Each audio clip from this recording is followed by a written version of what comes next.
Welcome to today's Politics and Tactics Hangout.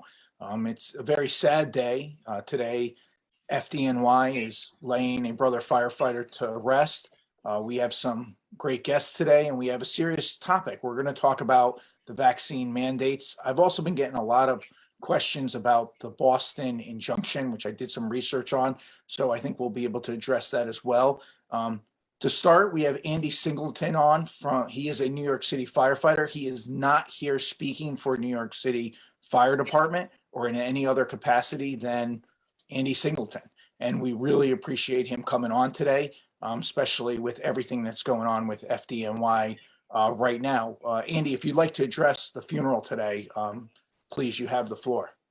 I appreciate it, and thank you guys for having me. And right off the bat, just to address the elephant in the room, I do feel a little compromised and definitely in quite a pickle or predicament, if you will, in that as we are doing this, there is a line of duty funeral going on for one of our brothers in the FDNY, firefighter Jesse Gerhardt from Ladder 134 in Rockaway, Queens, aka the Big House.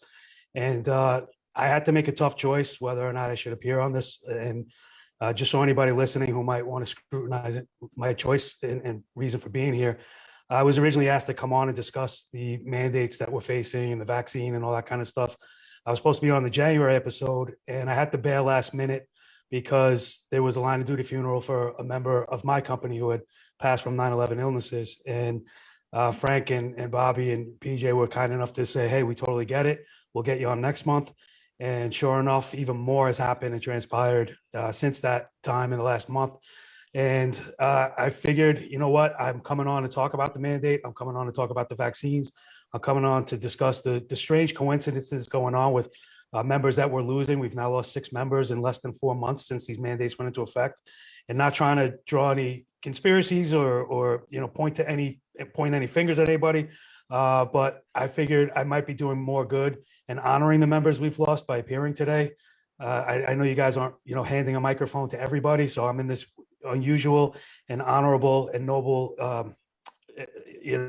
opportunity to speak for others. And I figured my voice might be better served today by doing this. And hopefully that's understood by anybody that wonders why I wasn't at a line of duty funeral. It's something we don't ever miss. And like I said, I hope I'm making the right decision by doing that. And I just wanted to put that out there first. So to the Gerhardt family, to the members of the Big House, to Bobby Cruz, Robert Cruz from 301, who was recently promoted. His funeral was yesterday. As I mentioned, we've lost 6 members in the last 4 months. Firefighter Vincent Malveau, Lieutenant Joe Maiello, Lieutenant Thomas Geary, firefighter Christopher Viviano, and now Jesse Gerhardt and Robert Cruz. So just want to make sure all those names are honored and remembered, and hopefully that's what me being here today is helping. So if you could kind of tell us what's going on in New York City, we'd love to hear from you.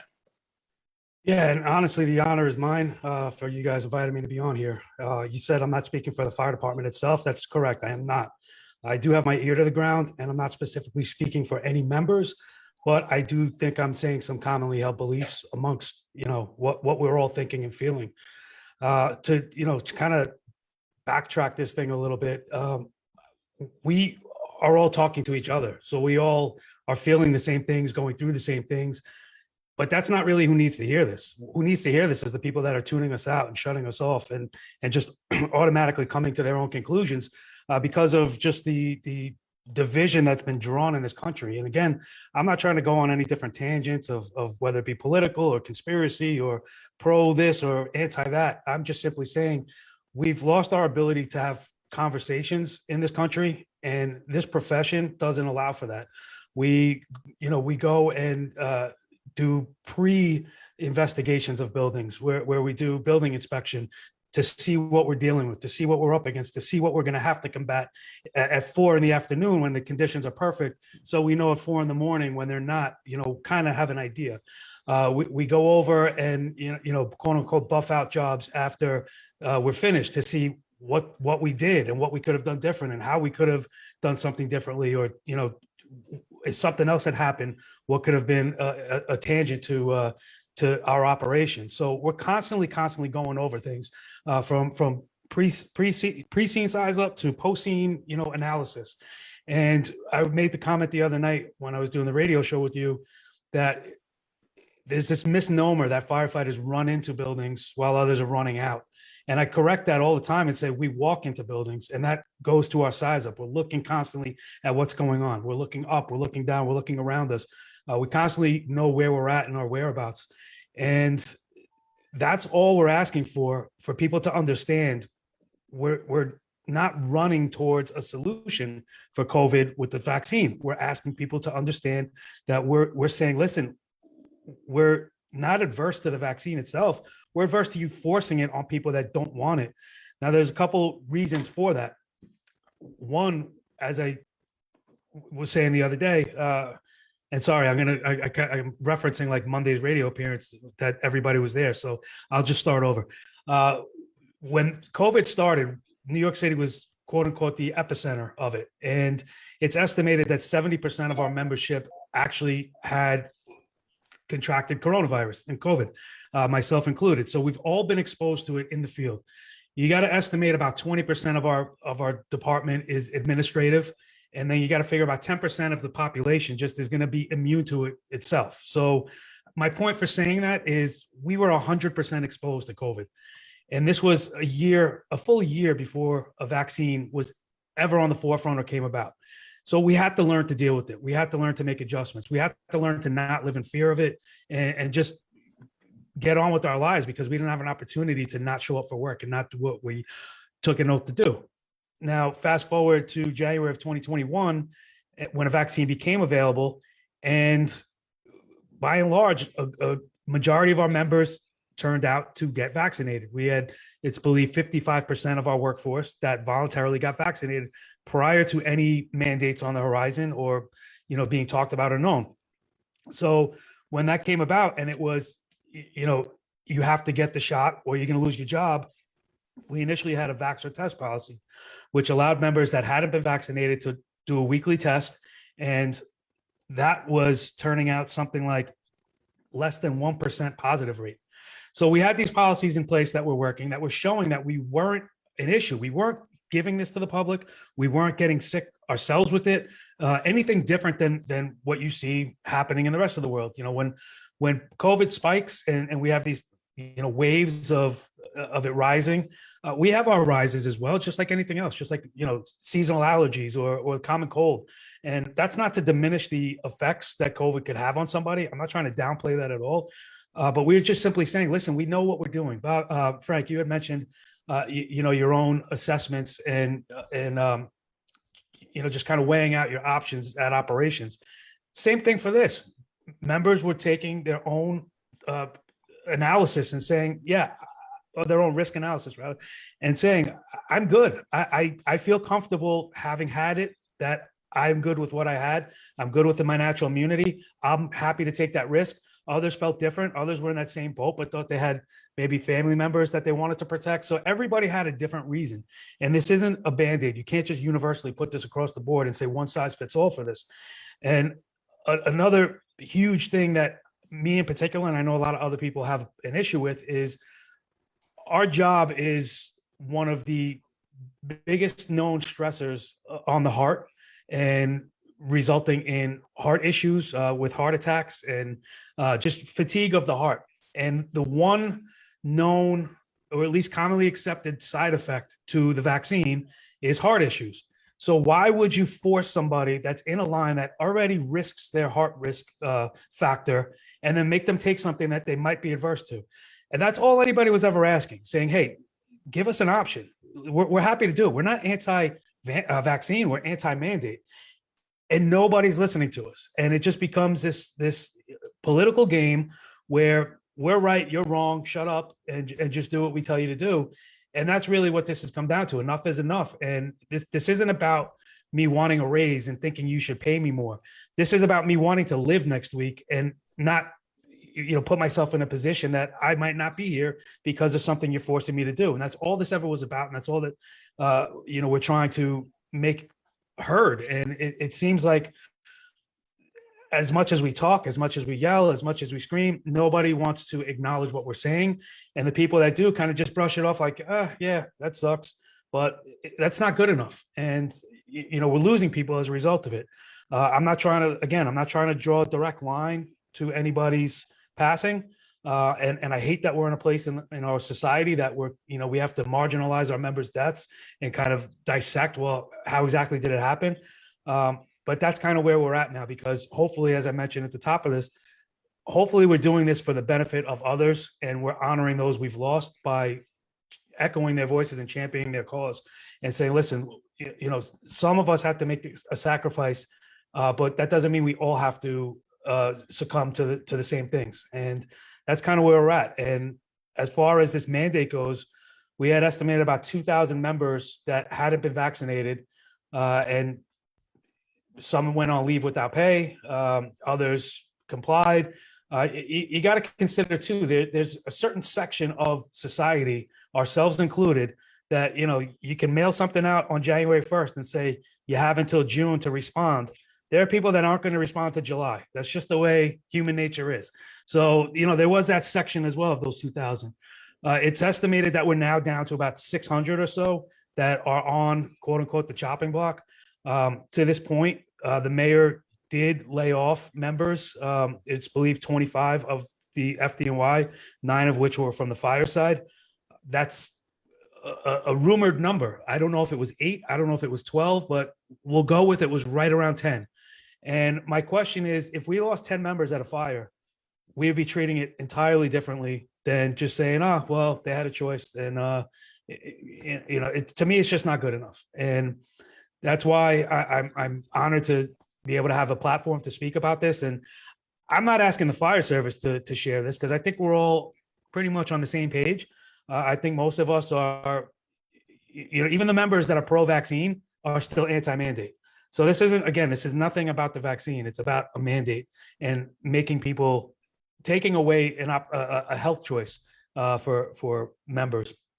And so anyway, I'm hoping that this isn't falling on, I don't want to say deaf ears. I hope it's not falling on the same ears. I hope this gets shared to people that actually need to hear this, and eventually up the ladder that might be in a position to do something about it. But we're also seeing, especially out of studies from Israel, that individuals that had COVID, because your body has a natural response, is also helping them fight the virus, just kind of like going to the gym. Would you agree with that? Absolutely. Yes. Natural immunity is a beautiful thing. Our bodies are very strong. So once you've gotten COVID, you've got, we're not sure how long, because we haven't been able to study for very long, but you do have natural immunity for 6 months, maybe a year now.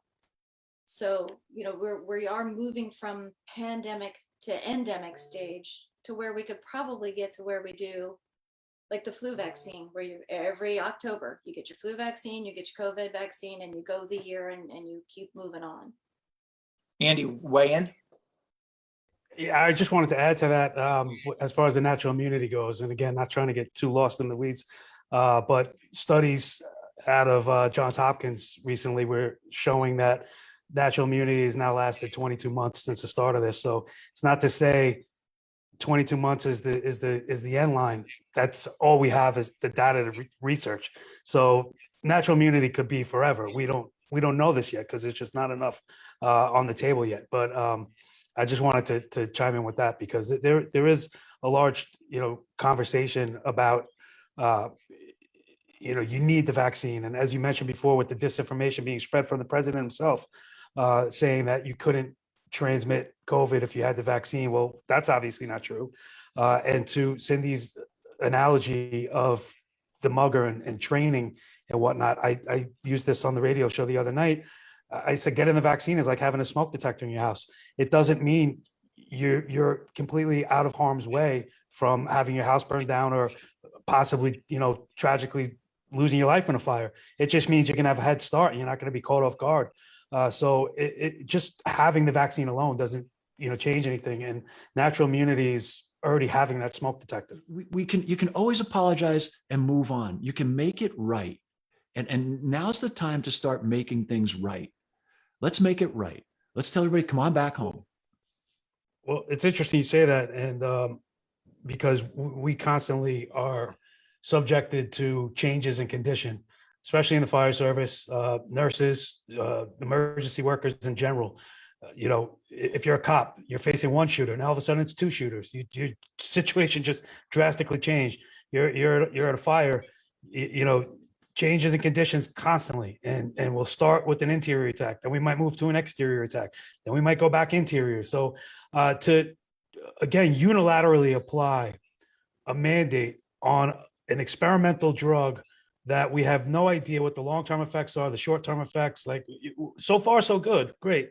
But that's what the guy said who jumped off the 50-story building. So far so good. Well, yeah. And going back to Cindy's airplane analogy, which another one I love, we're building the plane as we're flying. First responders were the first pilots of this plane. Before there was a flight manual, we figured out how to fly this thing. And now that there's a flight school built, you're telling us, well, yeah, your hours of service don't count. You have to go get certified before you can fly again. That just doesn't make any sense to anybody. I have a couple of things I want to sum up here, but you mentioned the mayor, and I wasn't going to bring it up, but since you did, yeah, he's now slid down 3 firehouse poles and has an agenda and a goal to slide down 200 poles in the 200 plus firehouses we have. To me, he's making a mockery of our profession. This is a life-saving instrument. This is a tool for us to get to the rig faster, to respond. We are trained on this.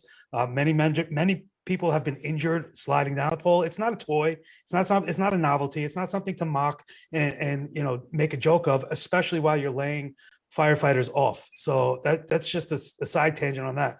Andy, I don't want to interrupt you, but I want to make something perfectly clear. The mayor of New York City isn't just laying firefighters off. He's out there publicly saying they quit. Well, I was getting into that too. And we were talking about, Bobby, you were talking about morals.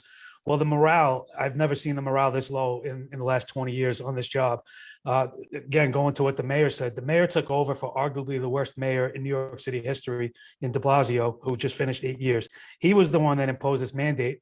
And the new mayor, Eric Adams, who was a cop and says he's on the side of civil servants and understands what's happening, that he before us, he's come out and said, I agree, the mandates don't work, but who am I to change them? This is what he said.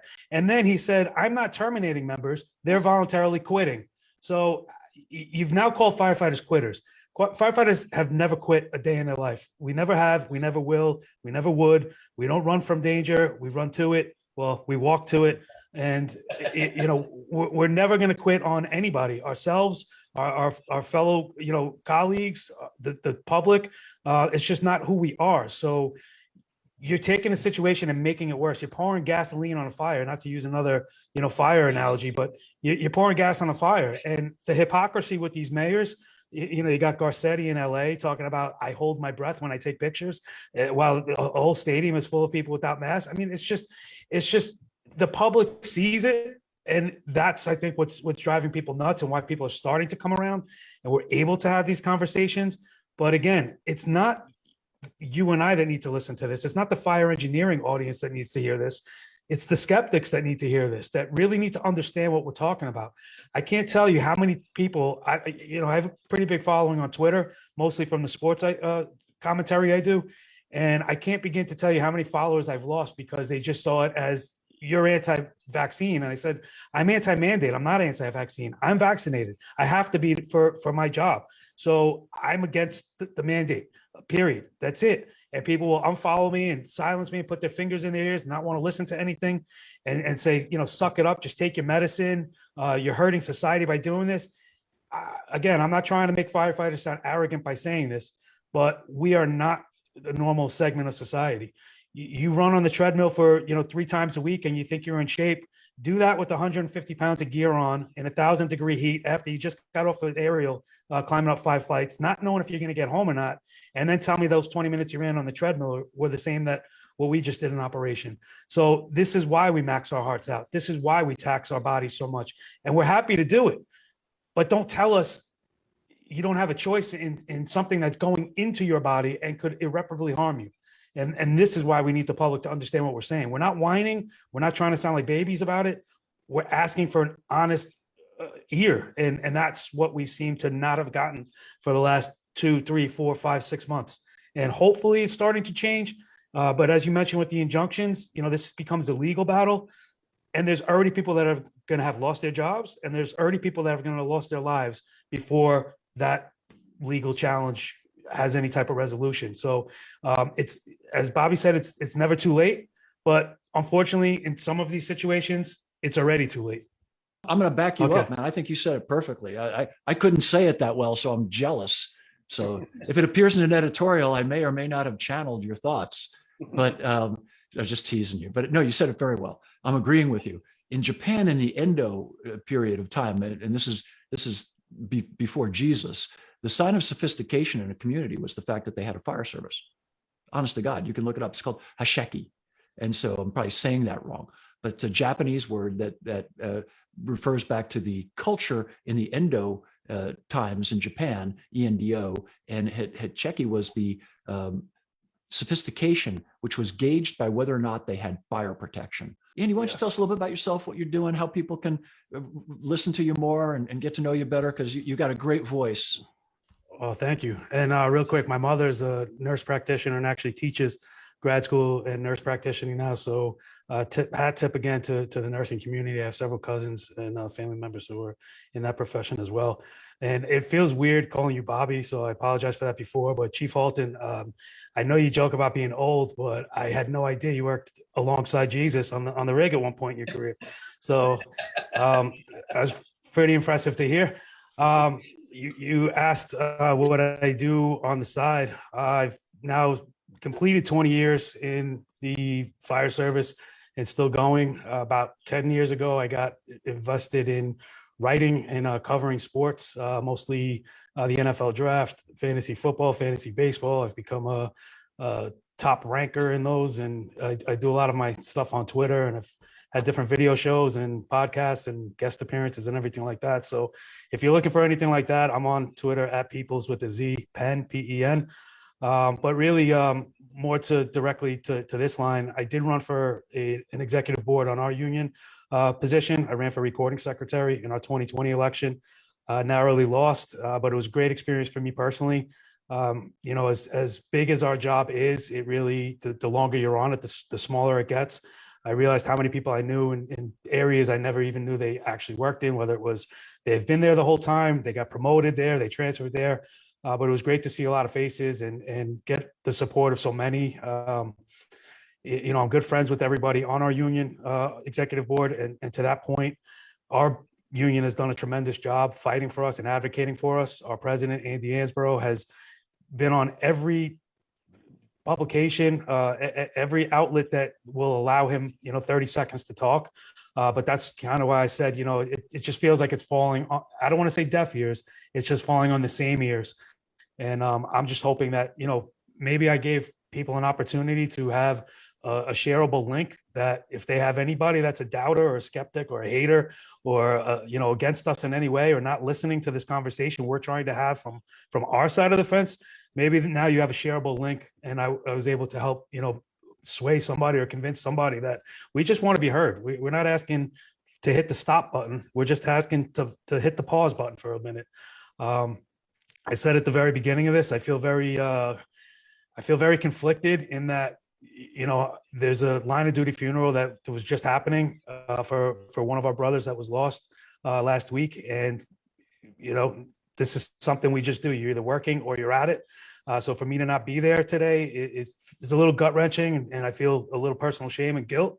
But I made the conscious choice to come on here to hopefully be able to honor Jesse Gerhardt and the others we've lost and spread their names and the message for other firefighters that maybe don't have an opportunity to come on a show like this and get that point across. So, I appreciate you giving me an opportunity to talk about myself, but I really want to keep the focus on the 6 we've lost in the last 4 months: firefighter Vincent Malveau, Lieutenant Joe Maiello, Lieutenant Thomas Keary, firefighter Chris Viviano, firefighter Jesse Gerhardt, and then lastly, Lieutenant Robert Cruz. So, if anybody has any other questions or thoughts, or, I'm sure you can leave it on the comments. I'll check them on Facebook, and happy to discuss this with anybody. And I appreciate you guys giving me an opportunity to get some of these things out. And, hopefully it was enough to give somebody at least a reason to say, wait a minute, I hadn't really taken all of that into consideration and context.